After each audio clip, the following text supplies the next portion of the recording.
હું ડેન doctor Jayesh Bhambhat, government medical college Surat જણાવું છું કે ગઈકાલે જે રેગિંગ અંગેની બાબતે માઇક્રોબાયોલોજી વિભાગના પ્રથમ વર્ષીય રેસિડેન્ટ ડૉક્ટર્સ દ્વારા જે લિખિતમાં ફરિયાદ મળેલ તે અન્વયે સોમવાર એમાં રાજ્ય સરકારના કડક નિર્દેશો અધિક નિયામક શ્રી ડૉક્ટર જયેશ સદે સાહેબની સૂચના અને આરોગ્ય રાજ્યમંત્રી શ્રી માનનીય આરોગ્ય રાજ્યમંત્રી શ્રી પ્રફુલ પાનસેરિયાના માર્ગદર્શન હેઠળ ત્વરિત અને પારદર્શક તપાસ હાથ ધરવામાં આવી હતી. આ ગંભીર મામલે ડીન તથા મેડિકલ સુપ્રિન્ટેન્ડન્ટ એમની સંયુક્ત અધ્યક્ષતામાં રચાયેલી કમિટી ઉચ્ચ સ્તરીય કમિટી સમક્ષ પ્રથમ વર્ષના 9 રેસિડેન્ટ ડોક્ટર્સ અને મૃતકના પિતાજીની ફરિયાદના આધારે નિવેદનો નોંધવામાં આવ્યા હતા. રાત્રે 8:30 થી તો સવારના 4 વાગ્યા સુધી ચાલેલી આ મેરેથોન બેઠકમાં માઇક્રોબાયોલોજી વિભાગના senior resident, faculty, junior resident, તમામ ટેકનિશિયન અને સફાઈ કર્મીઓના તમામ સ્ટેક હોલ્ડરના નિવેદનો નોંધી એન્ટી રેગિંગ સ્ક્વોડ દ્વારા એમના દ્વારા રચિત જે ઇન્ક્વાયરી કમિટી હતી તે એમનો રિપોર્ટ એમના સ્પષ્ટ અભિપ્રાય સહિત એન્ટી રેગિંગ કમિટીને સુપ્રત કરવામાં આવ્યો. સદર કમિટીના અહેવાલના આધારે સંપૂર્ણ ઊંડાણપૂર્વક તપાસ અભ્યાસ જેઓ દ્વિતીય વર્ષમાં માઇક્રોબાયોલોજી ડિપાર્ટમેન્ટ ખાતે કામ કરી રહ્યા છે, જેમાં 3 વિદ્યાર્થીનીઓ અને 1 વિદ્યાર્થીનો સમાવેશ થાય છે, તેઓને 6 માસ માટે સસ્પેન્ડ કરી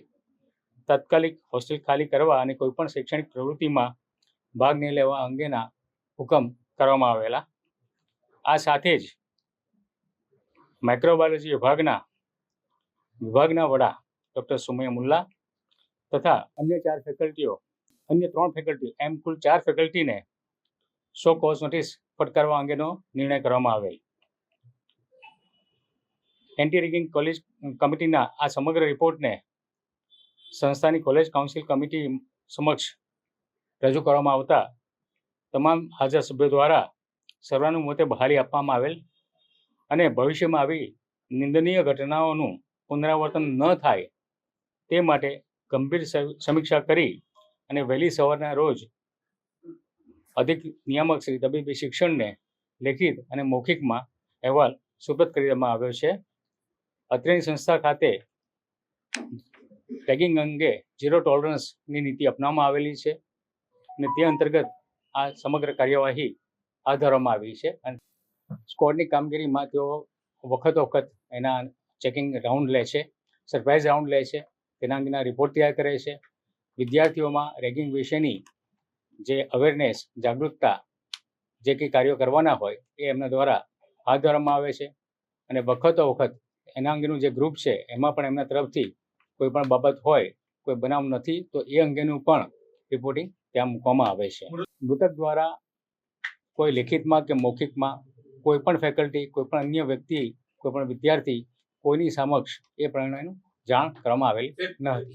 એન્ટી રેગિંગ કમિટીના હાજર તમામ સભ્યો દ્વારા જે બાબત હતી એમાં આ ફિઝિકલ એબ્યુઝ અને એના કારણે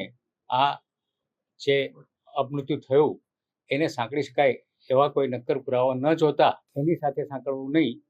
અને આ મુજબ જે એમની જે ફરિયાદ મળી છે અને જે નિવેદનો મળ્યા છે તો એ ધ્યાને રાખી અને એના અંગે જે એમની માઇનોર જે રેગિંગની બાબત કહેવાય, જે વર્બલ એબ્યુઝ અને હ્યુમિલિએશન, એ વ્યાખ્યામાં જે આવે રેગિંગની એ અંતર્ગત જે જરૂરી સજા કહેવાય ક્વોન્ટમ એ નક્કી કરવામાં આવેલું છે. અને આ તમામ રિપોર્ટ અને આ જે નિર્ણય એ એન્ટી રેગિંગ કમિટીના સભ્યો દ્વારા કરવામાં આવેલો છે. કોઈ એક વ્યક્તિગત નિર્ણય નથી, આ સમગ્ર કમિટીનો નિર્ણય છે અને એમાં તમામ મુદ્દાઓને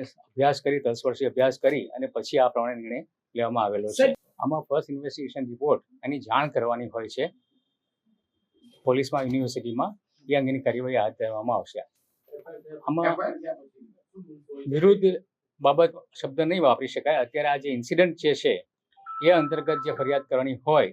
તે અંગે જે પોલીસ અને સત્તાવાળાનું સાથેનું માર્ગદર્શન રાખી અને જે અંગેની જરૂરી જે ફરિયાદ કરવાની જે ફર્સ્ટ ઇન્ફોર્મેશન રિપોર્ટ કરવાનો આવશે એ સંસ્થા તરફથી કાર્યવાહી હાથ ધરવામાં આવશે.